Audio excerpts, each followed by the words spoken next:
I wanted a change. I had a pretty good idea of where I wanted to go career-wise, but I couldn't find the opportunity that I was looking for where I lived, which was Sydney. And I also couldn't find it with the national organization that I worked for. And so I started looking elsewhere. And I found a role in Melbourne that met my needs. And so I put everything in the back of the car. This was late 2003, so we're going back a few years. I put everything I owned in the car. I drove to Melbourne. I got a new apartment. I set up apartment and I started a new life, which was really fantastic. But a few weeks in, I realized that I had no support system in Melbourne. I didn't know anyone in Melbourne. I've been in Melbourne twice in my life at this time, and I didn't have that support around me. Then I noticed that the job wasn't quite what I thought it was going to be. The job itself and the work that I was doing wasn't quite what I thought it would be. And my boss wasn't quite who I thought he would be. And then I got to thinking, did I make a bad decision? I'm sure that you can all think of a similar circumstance, and I hope that you can, because we're going to work through that today, where you kind of have this realization of, oh my God, I think I've done the wrong thing. So for those who don't know me, and I don't think there's many here on this webinar this morning, I'm Samantha. I'm a Scorpio, which is a very important piece of information, but not really. So I've always been really fascinated by humans, by how we work, by how we think, and I'm a decision-making nerd. So I'm really interested in the cognition part, the brain part of how we make decisions. So in my work, I help organizations and the people that are in those organizations to feel more confident and comfortable about the choices that they're making. And I'm literally just putting the final tweaks towards finishing my PhD and submitting it over the line, which will happen in the next couple of weeks. So I'm super excited about that. And if you're wondering what that PhD is in, you guessed it, it's decision making. So I'm really glad that you can join me today. And I want to say thank you to Liz, who requested this specific session today. So looking forward to hearing what you think, Liz, making sure that it meets your needs. So this is the point where I ask you about your story. I want to give you just maybe 20 seconds to think about what your story might be about the decision that you've made that didn't quite go to your plan. So I don't have any thinking music, but you can listen to Colin snoring for 20 seconds.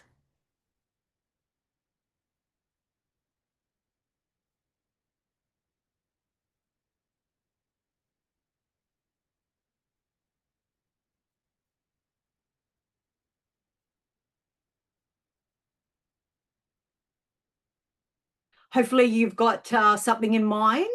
What I'd love, if you're comfortable to do so, is just stick something in the chat around what's your decision about. We don't need a novel, just is it about your job? Is it about money? Is it about family? Is it about your relationship? Just like a heading, if you like, about what's your decision about.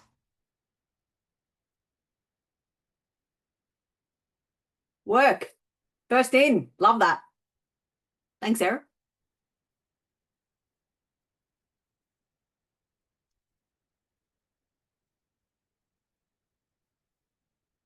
Team member hire gone wrong. Work. Yeah, business strategy, starting business, job decisions, waiting on a job that didn't come through. Yes, the old ghosting. That's never fun, is it? At all.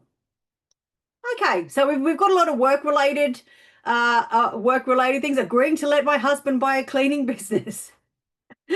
Yes, we've got a nice mix of decisions here, which is really, really great. And you know, the reality is, as human beings, we make about 35,000 decisions every single day, and 200 of them are about food.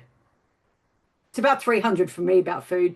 But the reality is the vast majority of those are unconscious. We don't even realize that they're happening. It's just our brain working on autopilot. So that's the important thing to know, because what it tells us is that we're not always conscious of the choices that we're making, which is going to come into play a little bit later.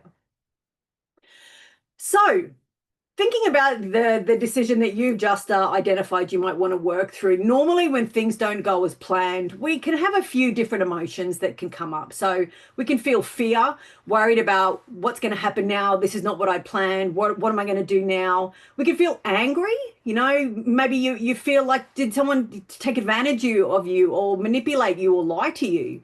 You can feel sad because maybe the fantasy and the vision that you put together may not materialize the way that you wanted it to. Or you might feel shame. What are people going to think of me? I said that I was going to take this great job in Melbourne, and then all of a sudden it hasn't worked out, and I'm going to have to come home. So there's a lot of different emotions that we can feel when something doesn't quite go our way. However, what I want to talk about today is how we might be able to replace feeling those emotions, which actually probably in the long run don't really help us, with curiosity. So that's the model and the framework that I really want to share with you today about replacing those emotions with a little bit of curiosity. Morning, Catherine. So the reason that we feel these really strong emotions when things don't go to plan is because we're human. So if you felt one of those emotions when the decision you made didn't quite go to plan, then congratulations. You've got a brain and you're a human being. So this is a very, very good news. So as human beings, we essentially, from an evolutionary perspective, we've got one job, and that job is to survive. And when something happens that makes us think from an evolutionary perspective that our view of the world is at threat, what happens then is we have a little bit of a freak out. As human beings, we actually have two brains, not like physically two brains, because I think that's a bad movie from the 80s. But we have two main parts to our brain. We have our prefrontal cortex, which, as it sounds, is around the front. And what that part of our brain does is it thinks about, okay, this is the issue that I've got. These are the choices. What are the pros and cons and the consequences of each one, and making a decision. And the other part of our brain is our amygdala that senses threat, and that is constantly searching the landscape for threats. And as soon as a threat is identified, or what it thinks might be a threat, then we kind of go into fight, flight, or freeze mode. So our threat response kicks off.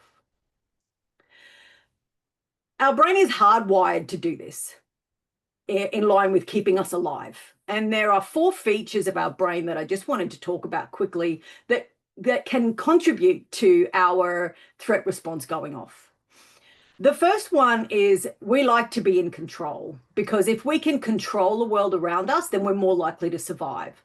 When we feel that things are out of our control, otherwise known as we make a decision that maybe doesn't go as we plan and we don't quite know what's going to happen, then our threat mode can be triggered.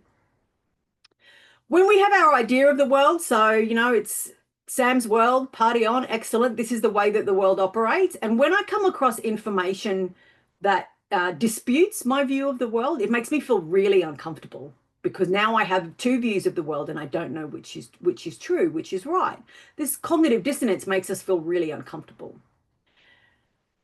As humans, we have a preference for stuff we've done before, heuristic preference. So if there's something that we've maybe, there's a problem or an issue or a project that we've done before, we're like, oh yeah, this is cool, this is good, I can take something off the shelf, this is how I did this last time.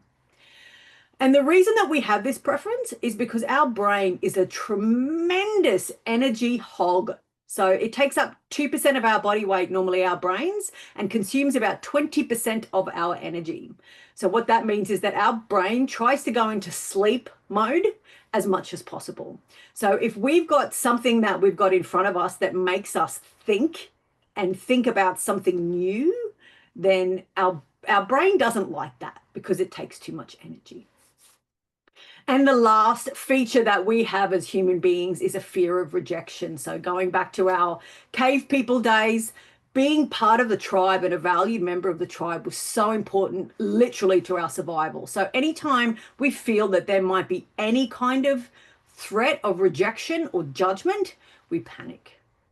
So all of those emotions that I talked about are connected with these responses, and they are perfectly normal. And for the most part, you don't even know that they're happening. It is unconscious. Please ask questions anywhere, by the way.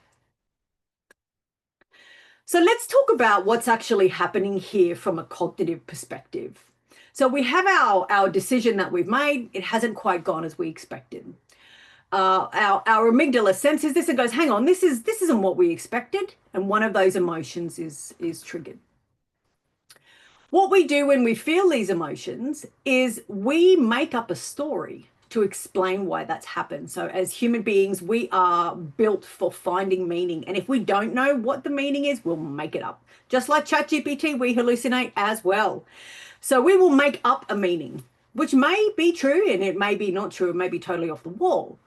And so what we then do is we react based on the meaning that we have created. So our actions are based on our potentially made up stories. And we then, whatever outcomes we get are on the basis of the behavior that we take related to our story. So that's actually what's happening here, is this step. So what I can tell you is this bit here from the first part, from decision to emotion, normally happens in about 100 milliseconds. So this is well outside of your conscious level. It happens so fast, which means that, it is really difficult to try and control the emotions that you're feeling when something happens, because it just happens so fast.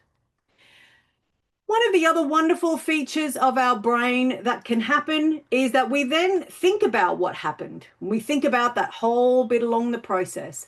What happened? What does that mean? Our version of what that means. How do I interpret that? What do I do? What was the outcome? And so this then can start a spiral because we're ruminating on what happened. So when we ruminate, we go straight back to that emotion, we feel that emotion again, and we go through the spiral. We don't even have to have that same experience again. We don't have to have that decision and have that decision go wrong. We can just go straight back to the emotion bit and just go through that spiral. The other important thing to know is when we feel those emotions, there are neurotransmitters that our body releases, which actually can put us into a mode that will drive a specific action. So if we're feeling angry, then what's going to happen is that cortisol and adrenaline are released in our body, which is going to get us ready to fight. So what happens then is if we keep thinking about what happened, we are continually releasing this neurotransmitter into our body and actually making us and driving our behavior, even if we're not having the experience again. The life of a neurotransmitter like adrenaline is 90 seconds. So if you feel like you want to fight someone for any more than 90 seconds, that's you making that up, which is really, really cool to know that you can do something about that.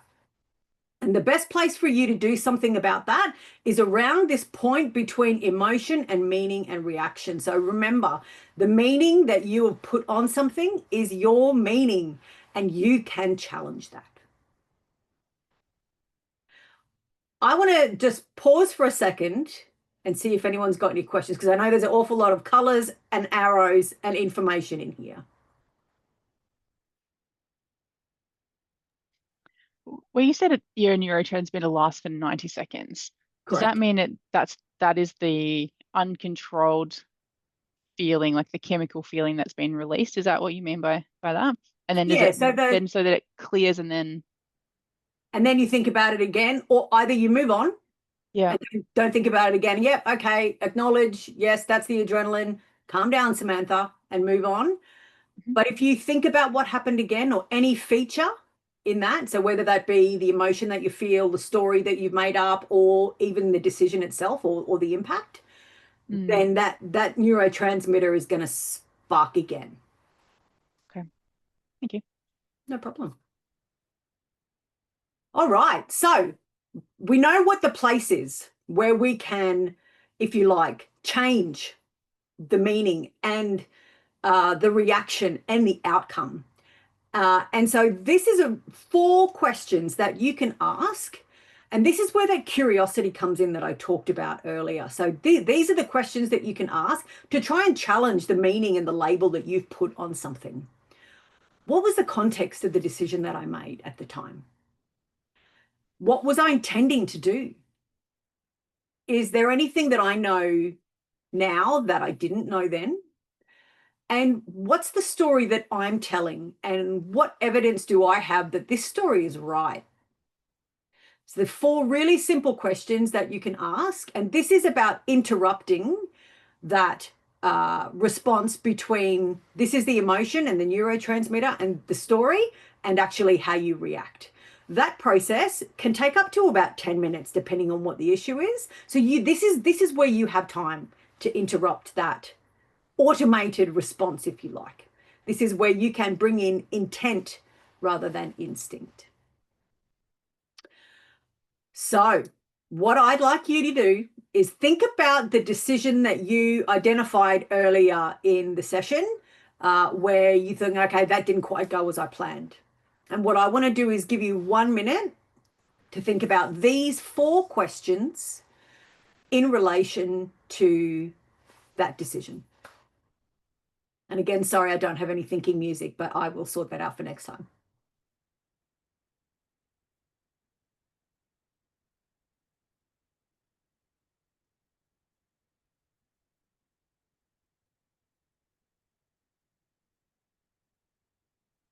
Can everyone see the questions okay?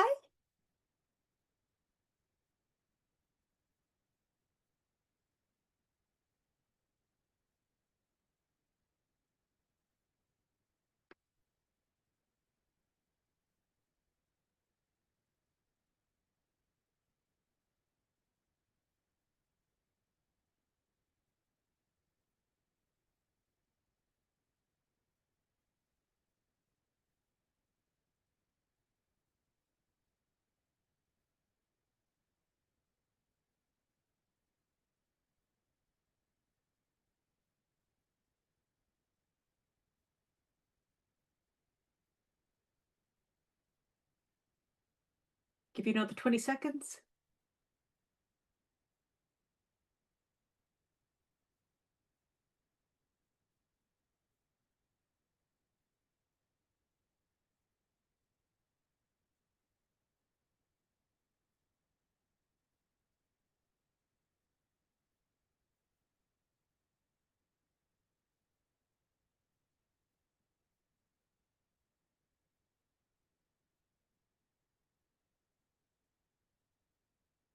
Okay. So next time something doesn't quite go your way and you start to feel one of those emotions, and there's always physiological signs that we're feeling those emotions. You know, you might start to feel your pulse quicken a little bit. Maybe your face gets hot. Your fingers get a little bit, clammy. There's always these physiological signs that this is happening. As quickly as you can, try and ask even one of these questions. Even asking yourself one of these questions is really going to help to interrupt the flow of your amygdala sending up its threat response saying, hey, we're going to die over here because someone said a word to us that we've interpreted as unkind. You can interrupt that flow and you can add in, and by actually asking these questions, what you're doing is you're forcing your amygdala to come down, and you're actually then turning on your prefrontal cortex by doing this thinking rather than the reacting. So 4 questions. A really great quote here from Henry Ford. So we often interpret decisions that we have made that haven't gone the way that we thought as failure. But failure is just a chance to start again. That's all it is. It doesn't mean that, you know, the labels we put on ourselves when things don't go right, we put so much pressure on ourselves, but it doesn't have to be that way. We can start again. So what I wanted to do is share with you a model that I've developed, a little bit of a framework, a 3-step process to be able to correct course rather than to get into that spiral and rather than, you know, kind of panicking and going, oh my God, what am I going to do now? So this is a structured technique that I've developed based on a whole bunch of different cognitive and neuroscience theory. That is just a simple way to be able to say, because we all like simple things, right? Because life's complicated enough. When something goes wrong, how can I try and course correct? So I'm going to talk you through the model quickly. So the 3 model, I call it, which is a very lazy name because there's 3 words. They all start with re. And so I thought, well, 3 sounds pretty cool, right? So the first step we have is to recognize. And this is doing this, being able to recognize what's happened, but objectively. So not getting emotionally involved, not being judgy, but just standing back and really looking at it from that curiosity perspective. What's happened here? Reframing, so trying to shift what's happening, the meaning that's being made in your mind. This is your opportunity to really try and change that. And then the third step is to reset. So, okay, this is great. Where to from here? So this structured technique, as I've said, is there's 3 steps. Each step has 5 questions for you to consider. And again, this is all about turning on your prefrontal cortex. And Erin, you are never going to be able to read that, I promise. But Janine has just put it into the chat, so please download that, and then you've got the 3 remodel. So we'll just have a quick look at each of the 3 steps. So within recognize, it's what did I do? What was the decision that I made? What did I expect would happen? What actually happened? And I think the next one is a really important one, which is about what are those early signals that things weren't going to go as I expected. So they might have been someone said something. It might have been you might have seen something. It might have been an offhand remark. And also, I think it's good here to think about within you. What are the early signs within you that it wasn't going right? Maybe you felt a little bit uncertain about it. And what did that actually feel like? Where was that feeling? So that's step 1, recognizing, but just with curiosity, not with judgment. Then step 2 around reframing. So actually, what was my intent? What's the story that I'm telling myself here? What evidence do I have that this story is correct? And is there any evidence that I have that this evidence that this is false, a false story that I'm making up? And this is classic cognitive behavioral therapy technique, is really asking that question about evidence. And I'm a really big believer in the evils, if you like, of assumptions and expectations, especially where they are unstated. So there's a space here for you to think about what are the assumptions and the expectations that I've got in my mind about this situation that may, again, be another story that I've made up, or it may be something that I've never even communicated. And then, so that's phase 2. And then phase 3, because we all like things in 3s, is a reset. So what's the smallest thing that I can do to course correct? What is it that I need to communicate? What is it specifically that I need to change? And is there someone else that I can involve to help me with this process? So this seems like and it sounds like a really simple process of going through these questions to be able to course correct. And you might be thinking, well, yeah, I can do this. I don't need a template and a structured technique to do this. However, when you're in that space where you're freaking out, you can't think like this. You need something that's going to help you be able to guide you and structure you through that thinking process, because otherwise you'll just keep spiraling. And that's just how we are as humans. So using simple techniques like this can be really, really helpful. I just want to pause quickly for any questions that you might have about the 3 remodel or anything else. Samantha, I just really like how I can use this both professionally and at home.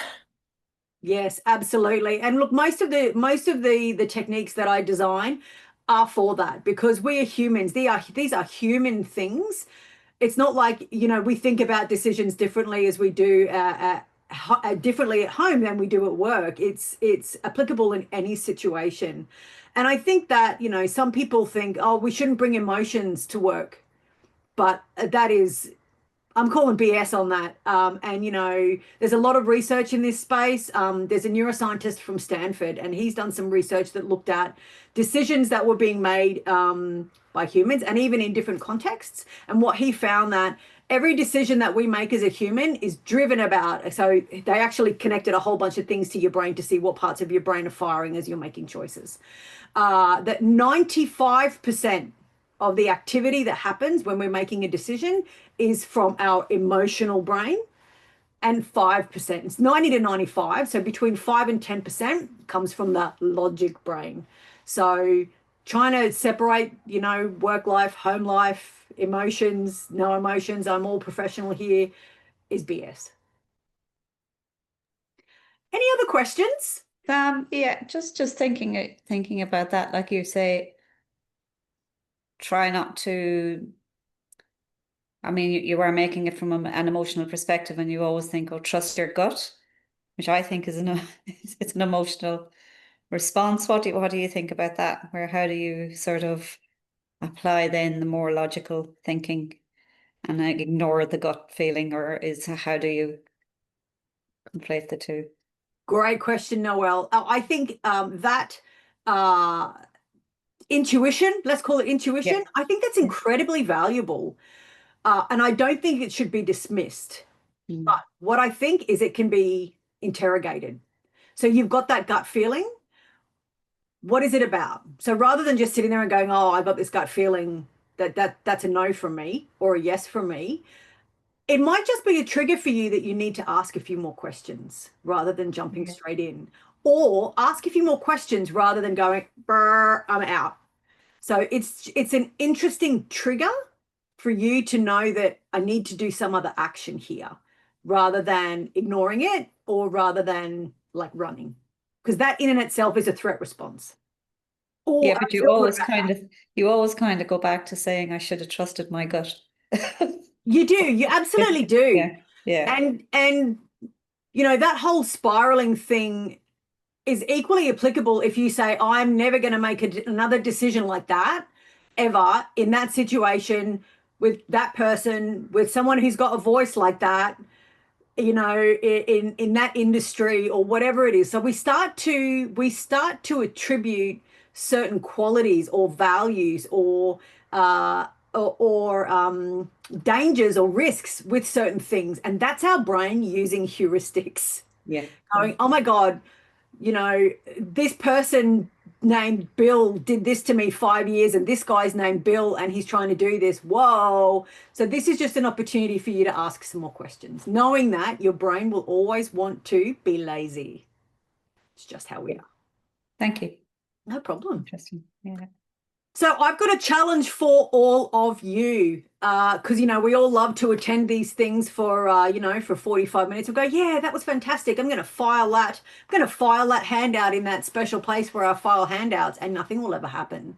So what I would like to invite you is to do a 3 challenge. So sometime over the next week, when a decision doesn't go well for you or as you expected, remembering you make 35,000 decisions every day. So one's probably not going to go the way that you thought. And it might be as simple as, and this may have been my mum yesterday, I was on my way home and I was hungry. So I dropped into Domino's and got a garlic pizza. I'm like, Mom, no, you know, you're pre-diabetic. That's probably not a great idea. But it might be something as simple as that, for you to be able to use that 3 model to try and A, interrupt your thinking, that automated or reaction, that thinking, but B, to try and get you back on track. So you've all got a copy of the 3 model now, but we'll also email it to you with a copy of this video so that you can watch it again if you like. And I will book 15 minutes in your diary sometime week after next. If you prefer not to participate in the challenge, that's perfectly fine. Just decline the invite. If you do want to, but you want another time, that's fine. Just let me know and I can find another time. But I invite you to really use this and try it, because again, we're humans. I know how we work. We go into, oh, I'm too busy to try that mode. So this is an opportunity for you to actually be able to try this, and then we can have a chat about it and any questions that you might have. So the 3 challenge, fantastic. So this is, you know, there's a few other ways that I might be able to help you or the organizations that you work for. So I run a lot of workshops on all manner of wonderful things, including decision making, obviously, given I'm a decision making nerd, and also how we influence other people's decisions and how we can do that by tapping into the same things around emotions and messaging using emotions. I do coaching around decisive confidence. If you know anyone who's got any big decisions that they might be needing to make and they really want to be able to talk it through, that's another thing that I offer. So I've developed the 3 model, and you know, this was Liz's request saying, can we have a session on this? I'm like, yeah, absolutely. Actually, I might design a model and a structured technique that might be helpful for this, and that's something that I do as well. So I can help to design structured techniques that really fit you or your organization's situation to help support and scaffold your decision making to make it easier. And I also do speaking and keynotes. So if you know anyone who's looking for any of those things, who might be interested in my kind of content around the cognition of decision making, I'd love to meet them. My door is open for questions. Ask me anything.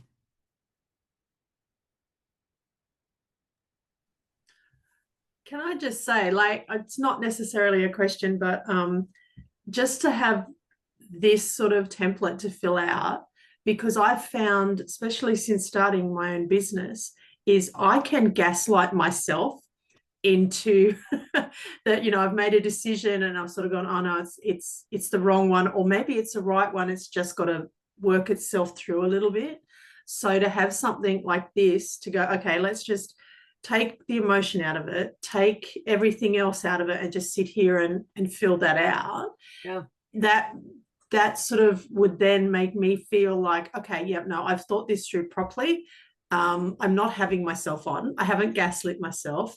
I'm not a total failure, but here I can move forward because I've learned X, Y, Z through this process. So no, this is great. Thank you. Totally. You're totally right, Liz. And that's the story that you're making. You know, that's the meaning that you're creating. But I think that it's so empowering to know that however you've interpreted a situation is your interpretation of the situation. And what that means is you have the power to change it. I feel like a TV evangelist. You have the power to change it, but you absolutely do. And I think that that's just so incredibly empowering. So I really want to hear about how you go using it. Thank you. You're very welcome. And thank you for the request. I really enjoyed it. No worries. Any other questions? When we get to the other side of the decision, so we acknowledge to ourselves that, you know, we've gone through the process in 90 seconds or however long it takes to get back to regulated is where we're at. How do we know, what are we going to feel when we have gotten to that next place? Are we going to have, is it just the perspective element to it? Are we going to be like, we might still feel we made the wrong decision and still feel terrible about it? Is that going to lead us into another one of these decisions? Probably, Heather, probably.